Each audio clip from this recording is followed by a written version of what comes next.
Good morning, everyone, and welcome to our Clinical Trial Uncovered What You Need to Know series, and it is sponsored by Acelerin.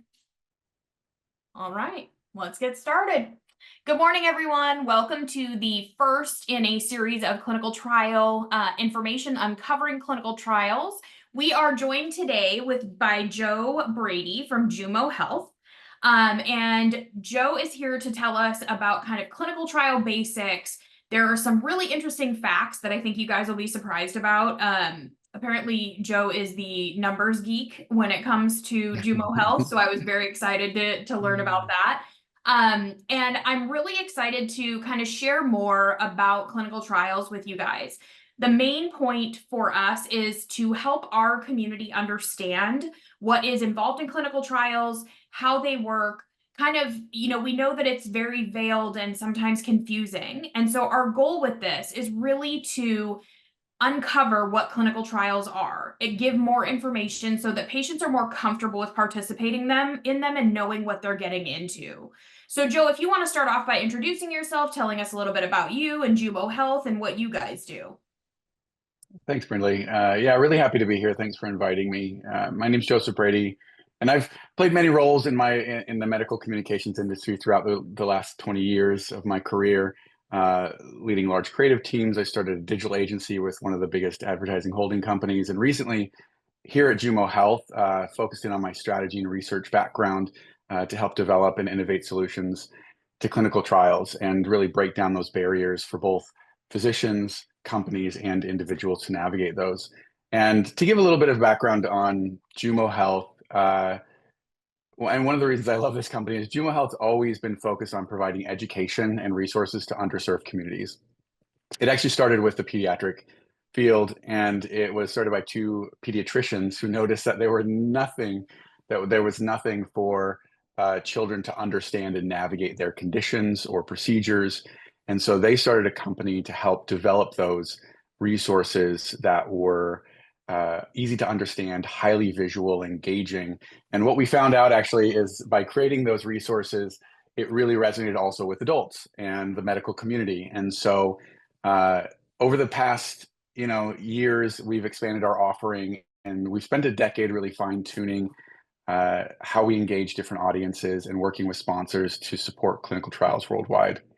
And this led us to actually, and a big honor of ours was in 2020, we were called upon by the U.S. government to participate in Operation Warp Speed to create the Rise Above COVID campaign, which really opened the door. It was very successful in communicating to communities of color and underserved communities about opportunities in the clinical trial space, specifically for vaccines and COVID. And it really opened up the door, and we met a lot of partners through that and have expanded really our health equity offering and understanding. And I think we all saw, the impact on marginalized and underserved communities during the pandemic. And we've really been focused on allowing everybody and creating resources that everybody can understand, that can bring everybody into and give the opportunity for them to participate and make the best healthcare decisions.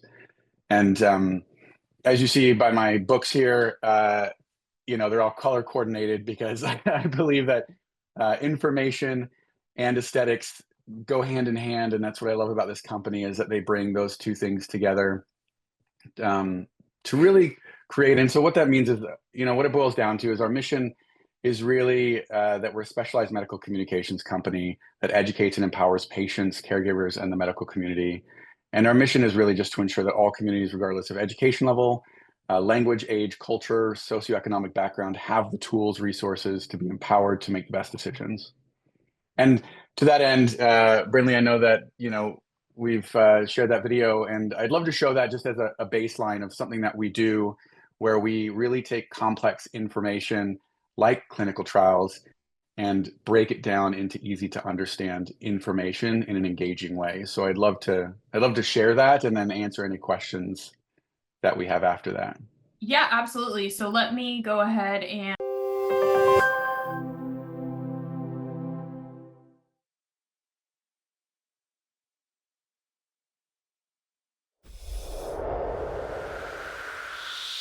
Did you know that every medicine you've ever taken has gone through a clinical trial? Clinical trials, also called clinical studies, are research studies that help doctors and scientists learn more about a disease or health problem and better ways to treat or even prevent it. Creating a medicine is a long, complex process. First, scientists come up with ideas and test them in a lab. The most promising medicines then enter clinical trials to make sure that they are safe and work in people. A new medicine goes through 3 phases of clinical trials. Each phase answers different questions about what the medicine does in the body. The entire process can take up to 9 years, and medicines are only approved for use if they are proven to work and be safe. If you or your child agreed to be in a trial, you would first give your permission by signing an informed consent form. Older children would sign an informed assent form. You would then answer questions and have tests to make sure you are eligible. If so, you would then be placed in a treatment group. There are typically 3 main treatment groups, although this can vary depending on the trial. The study medicine is sometimes compared to a placebo or standard treatment. A placebo looks like the study medicine but has no actual medicine in it. You and the doctor may not know which group you are in to help keep things fair. During the trial, you would have several visits for tests to check on your health. The types of tests may be different for each trial. Once you finish treatment, you may have a few more tests or follow-up phone calls. You may also have some of your visits remotely or at your home. You may or may not benefit from the study medicine.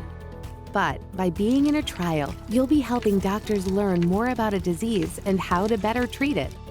As with all medicines, there's a chance that the study medicine may cause side effects, but the study team will be monitoring you the whole time.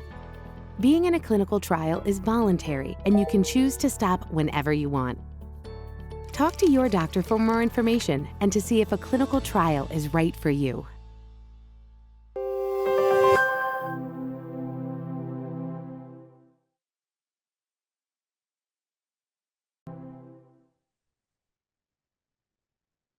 Perfect. Such a good little synopsis of everything that we talk about surrounding clinical trials. So that was perfect. I know one of the things that they had talked about, and there was an informed consent. And that was one of the questions that I had for you, because this can be really overwhelming for patients when they're kind of entering a clinical trial. So can you talk a little bit about informed consent and what that looks like? Yeah, informed consent can come in multiple forms. It always comes in a sheet that you can read through that has all the information. And the informed consent and the assent are different depending on your age. So if you need somebody to consent for you, if you're underage, then that is more thorough. And the assent form is really just the basics and is usually only a couple of pages long, where the consent can be a little bit lengthy because they want to make sure that you have all the information that you need to feel safe, secure, and knowledgeable about what you're going to be doing. So we also, because and we've done research projects on this as well about how people actually understand the consent and assent process, and we've created tools like flip charts to create a better dialogue between site study staff, physicians, and potential participants. And we've, again, broken it down very simply because we can take a 30-page medical document and break it down into 20 short clips of, how long will you be in, what type of product is it, what are the types of tests you'll be taking, and then what will happen during each visit, and how long you'll be in it and everything like that. So I think those are the important things to understand, and also to understand that it's voluntary and that you can leave at any time. So a lot of it, it's scary to sign because it feels like you're signing a contract or you're signing away your life to the medical field, but really you're signing up to willingly participate. And at any time that you feel uncomfortable, you can leave the study at any time and either talk to your doctor and let them know that you're not participating anymore. So it's really just a way to help protect both the participant and the sponsors in terms of ensuring that everybody's informed before they're able to participate. Yeah, and I think it's necessary also, on the patient end to know what you're getting yourself into as far as like what the time commitment will be, what's going to be necessary from you so that you can make an informed decision on whether you have the time or the availability in your life to meet Exactly. what the trial is. And I wanted to talk for a second about some of the facts that you sent over, which we will put in the show notes when this goes up on YouTube. But one of them I was just glancing at briefly, and I'm going to call on your, I don't know if you're going to remember this one off the top of your head or not. It's not a quiz. But how many trials fail because they don't have enough participation? Yeah, about actually 85% of clinical trials, I think, fail to recruit the appropriate number, and it varies depending on the phase. And I know this is one of the questions as well, and it went over that in the video. But there are three phases to a clinical trial before it gets to the approval stage, and then generally there's a long-term study that happens afterwards. So even after a drug is approved, they still want to make sure that they're studying it either in different populations. So they might have started with a certain age group, and then they want to test it in younger or older age groups or different ethnicities. And so that can happen afterward. But it's really hard because a lot of them fail, and only 10% or 1 out of 10 get even approved after they've gone through everything and pass phase 3 and submit to the FDA. And so there's a lot of investment that's done, and there is a significant, disparity in terms of people who are willing to participate because they don't understand, or it seems a little bit scary, or they're misinformed about what it might be, or they honestly just don't know how to navigate and find what they're looking for. Yeah, I think that's a really good point too, because we know, when we were preparing for this, we had a discussion about clinicaltrials.gov, which is, kind of the housing of all of the clinical trials that are happening, but Right. it's so a really difficult site for patients to navigate. And that's one of the reasons why we work with companies like Jumo Health, who are contracted by study providers or sponsors to then help them recruit, working with patient organizations like us, and even on their own to find patients, because it is a really complicated and convoluted system that we work through, and it's hard for patients definitely to understand. So I know for HS Connect, for instance, we do a lot of that work with you guys or with other third parties to make sure that we're getting the information as clearly and concisely for our patient population as possible. So we're basically taking all of that information and then putting it into layman's terms so that people can understand if they can qualify, if they don't qualify, what's required of them to make an educated decision before entering into a trial. So one of the things, I know we kind of briefly talked about phase 1, 2, and 3, but just so that we can better understand, and my layman's terms understanding of this is it's more and more people are added to the trial as you're going through the phases. Is that the gist of that, or do you want to further explain? Correct. Yeah, and the different phases test different things. So the first phase is, the minimum amount of people just to make sure that it's safe. It has been tested before, but when they start human trials, they just want to make sure that it's safe, that people can take it. And then second phase is really looking at how effective it is. So whether it's over a standard treatment of care or whether nothing is available in the market and they test it against placebo, they want to make sure that what they are producing is both safe, and once they determine it's safe, they want to make sure that it's effective. And then phase 3, they've already found that it's safe and that it's effective enough to go to phase 3, and now they want to validate those findings, because both of phase 1 and phase 2, like you said, aren't large groups, and so phase 3 is a much larger group, and that helps validate what they found to date to make sure that they can then bring it to the FDA and validate their findings to be approved to go to market. Perfect. And just to clarify, so the FDA is also the ones who set the standard as far as how many patients you have to have enrolled in order to consider it a successful trial just as far as the patient numbers. So are those regulated by the FDA? Correct. Yeah, they have a minimum and also a minimum number of patients, but also a minimum number now um, of the types of people who need to be represented in clinical trials.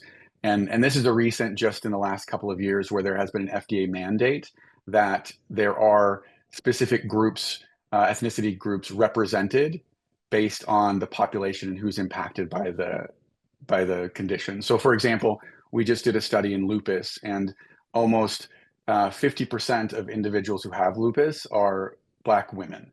And so that's a really high percentage, and yet only about 4% of Black women participate in clinical trials. And so there's a huge disparity there in terms of who it impacts versus who's participating in the trials. And I And think we're we trying to see really that. bridge that gap. Yeah, I Yeah. think we see that in HS too. And I noticed that was another one of your facts was the percentages of how many, I think it was 79% of participants are Caucasian. Yeah. And then it was, a breakdown of the remainder. So we know that there's a huge focus on diversity and inclusion and all of that. And that's one of the things that we are excited to be working on as well, is helping figure out how to make clinical trials meet and exceed the expectations of diversity and inclusion, so that we are, taking a look at the entire trial population. One of the other things that came up or has come up in our community, especially because, HS is new into clinical trials. In the past, we really have only had the one FDA approved biologic. Now we have a second, and there's, I think, 22 or 26 other ones. I just looked and now I can't remember. That are in clinical trials right now, or are recruiting for clinical trials, which is absolutely Right. amazing. I think there's a lot of misunderstanding when it comes to clinical trials, that patients think that they're going to like the headquarters of the sponsor, Right. and walking in and really going into a lab. And so I really want to clarify this, because it's much less grandiose than that. The sponsors are working with clinical trial sites, right? Which is basically, it could be your physician who has Exactly. opted to do clinical trials. So you're going into a physician's office, you're working with their office staff, and doing this in a setting that is much more comfortable and not overwhelming, and there aren't little pipettes and everything all around you. So do you want to add any more color to that, as far as like how you guys work with study sites, and even just what a patient could expect when they go into a first visit?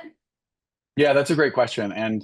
And before I started working in clinical trials about 5 years ago, I had a lot of the same misconceptions. And now that I've actually, gotten into it and been to study sites and worked with site coordinators, they're just, regular physicians, regular staff that are contracted by, let's say, a Pfizer or Johnson Johnson to help run their clinical trial, because they found that from looking at the studies where the need is, they'll say, there's a large population of this condition in South Florida, and so they put a site there, or a few sites that are just regular clinics that sometimes are at universities, sometimes are just regular community clinics, with regular staff that bring you in, that do the tests, that follow up with you, give you all the resources you need to be successful. And so, yeah, you're not going into a lab, you're going into a regular doctor's office, a regular clinic, and chatting with the folks there, and they're helping you through the entire phase of it. And we do a lot of site training, because we want to make sure that they're equipped to have the best conversations with individuals when they come in, so that they're giving them the best information in ways that they can understand it, and that they're not taking away, like an 85-page consent form that's just printed off, on black and white paper, and then they ask them to understand that they really want to have those conversations, answer any questions that you do have, and make sure that you do feel comfortable where you're going, but also how you're going to be participating in the trial. Yeah, So it's great absolutely. to understand. And we've seen that happen, quite a bit, where that's why we had kind of talked about the informed consent, was that it feels like an overwhelming document, but really the study center will help walk you through what is included in there. Obviously, you are welcome to read it from front to back, start to finish. Good luck staying awake while doing that. Right. But you know, there are people who are walking you through every step of this process, helping you know when your next visits are, what's to be expected at the next visit. So you're not put in a dryer and the door shut and just are bouncing around all over the place. So I think that that's also, you know, a common misconception is that you don't even know what's coming next. But this is why companies like Jumo Health are here to really help walk through the process and make sure that the clinical trial sites are upholding their end of the deal as well. And that the patients are having the best experience, because truly, if they don't keep patients in clinical trials, then that drug does not have a chance of getting to market. So it really benefits all of us for that to happen, obviously.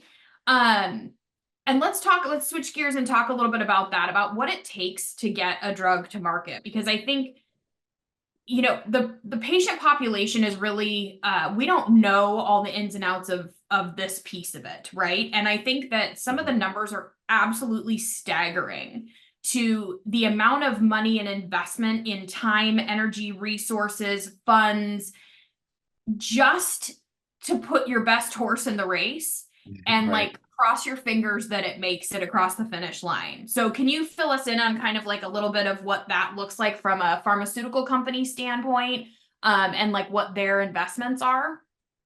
Yeah, I mean, I think like we said before, only one out of 10 makes it to be approved, and that's even when they've gone through all of the steps to get it to the FDA.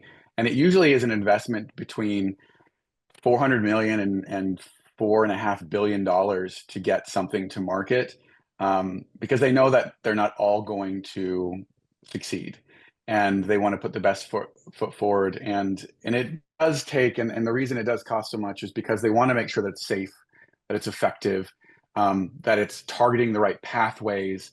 Uh, you know, because it does take about between 10 and 20 years to get something to market. We actually just did a short documentary on a rare disease, and did the whole process of discovering the pathway, and then you know, designing a product that could then interrupt that pathway to help mitigate how that condition sort of impacted the individuals.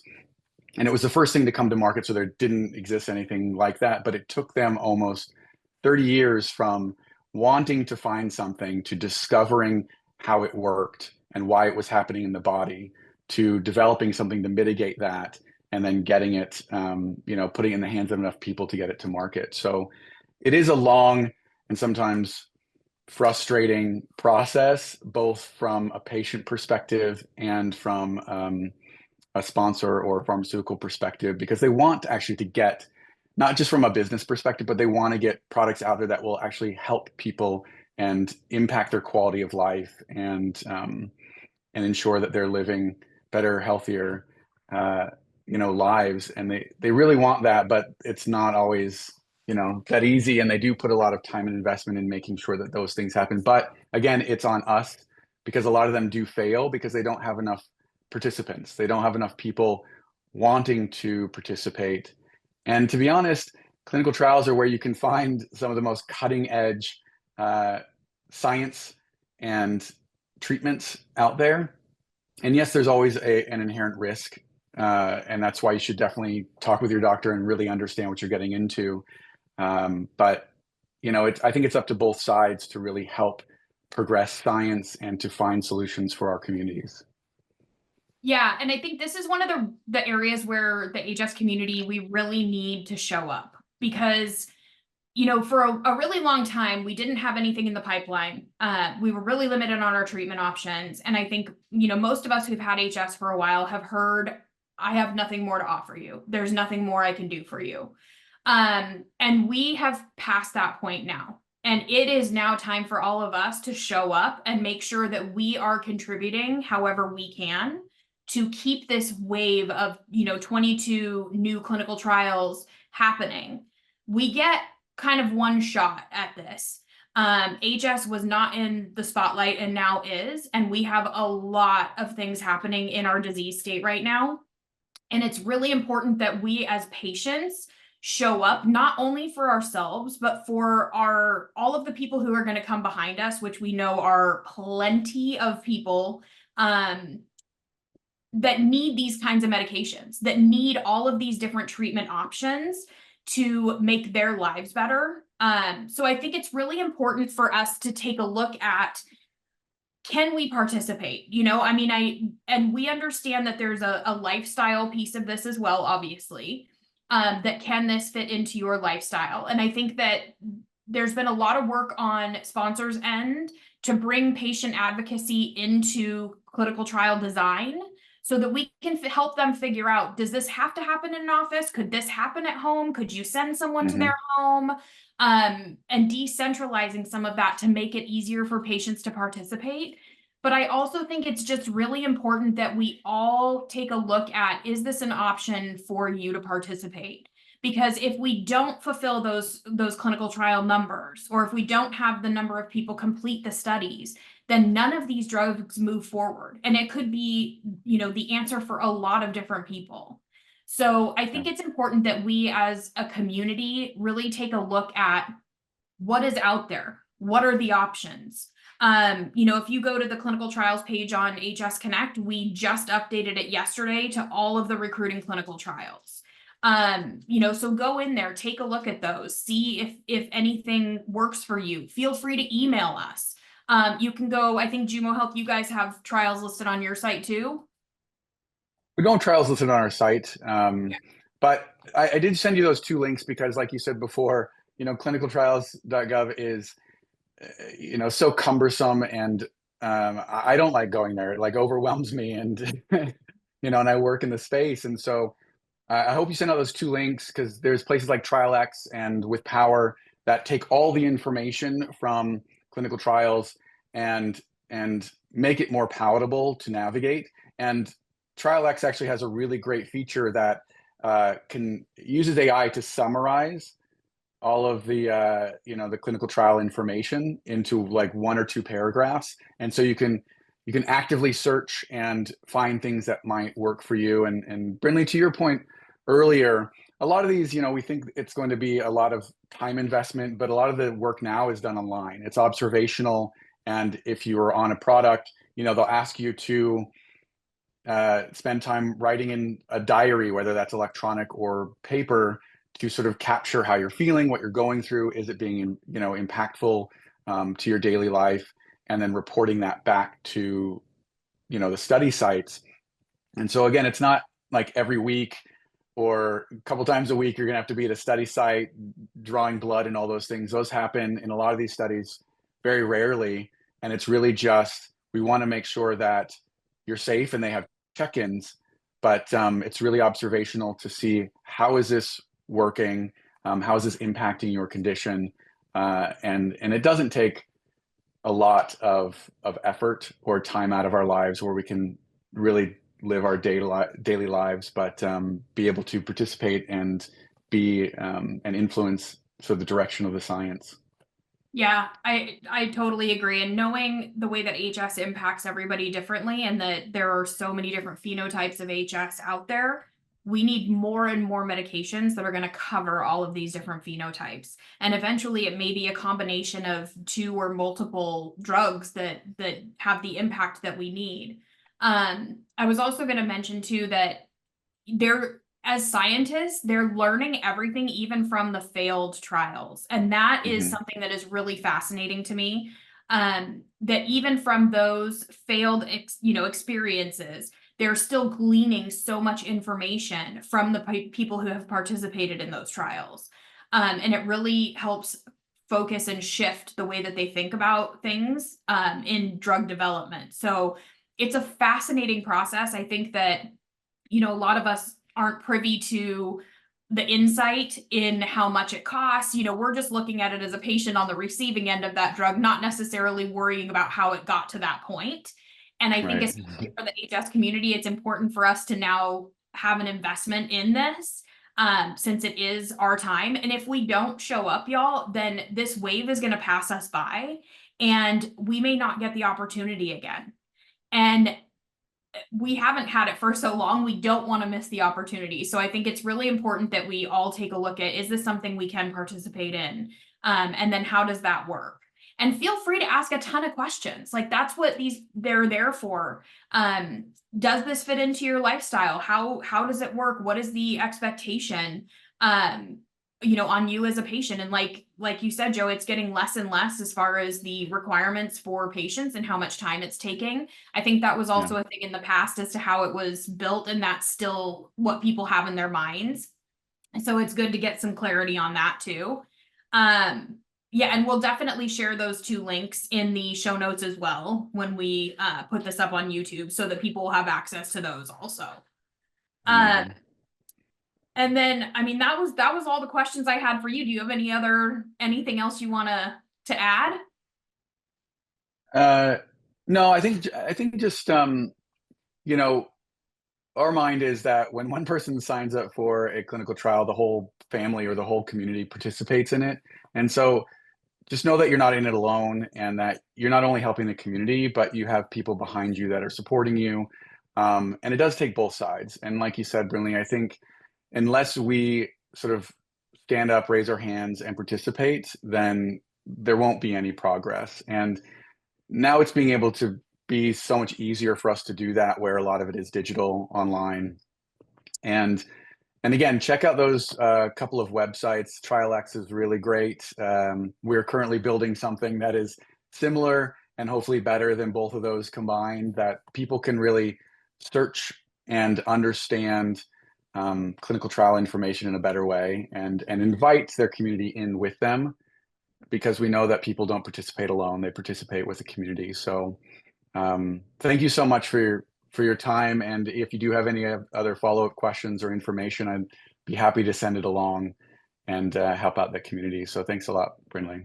Yeah, absolutely. So if there are any additional questions, feel free to email them to contact@hsconnect.org, and we can reach out to Joe. We're also considering doing a follow-up after this series of 6 episodes, or 5, excuse me, is done, and bringing everybody back so that we can have like one big Q&A potentially.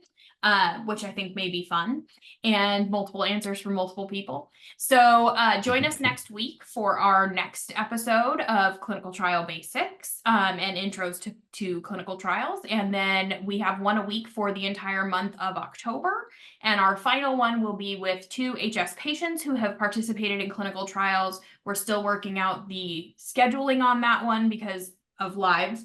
But we'll have that one posted up soon for registration. And you can also find all of them on our upcoming events page under community at HS Connect, and you can go register for each of them there. So Joe, thank you so much. I personally love working with Jumo Health. You guys are so responsive and so pleasant to deal with, and have, like, everybody on your team has such a positive attitude. And I just really appreciate, there's such a sense of like partnership.